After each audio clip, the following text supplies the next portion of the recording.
All right, Amber Rose Johnson, would you say a little more about the Canon challenge? And because it's short and you have more to say.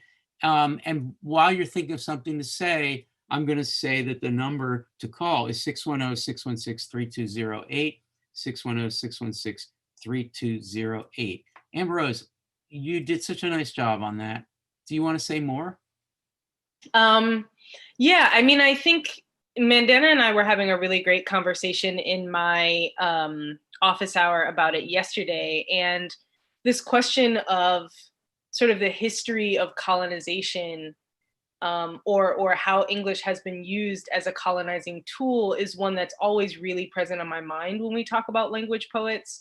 And I think I want us to be able to have more nuanced conversations about one of the questions that I brought up right at the end of the video, which was, how do we talk about the ways that language poets or folks affiliated with this movement, with this kind of practice, how do we talk about the various levels of intensity with which they attend to the power dynamics within language, right? So someone like Harriet Mullen is coming in with a different kind of impetus than maybe someone like Lynn Hygenian, even if we can understand that those projects are related.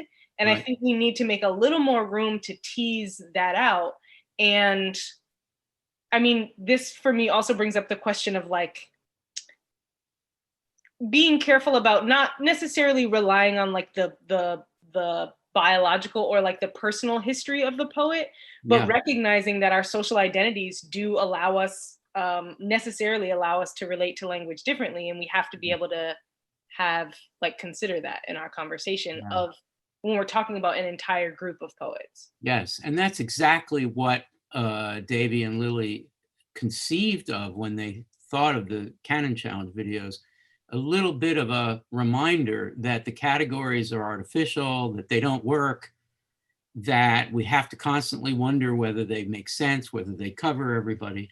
I mean, more and more, we refer to this week as week 8, right? I mean, John Keene's memoir, which I read very closely when John was a Writers' House Fellow, is really owes a lot to Lynn Hygenian's My Life.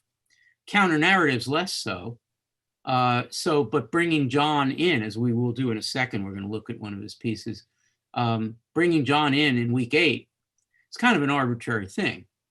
Although John was very, well versed in that generation of work.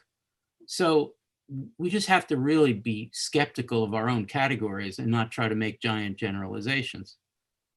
And that's the simplest way of describing what you said, much more in a much more sophisticated way.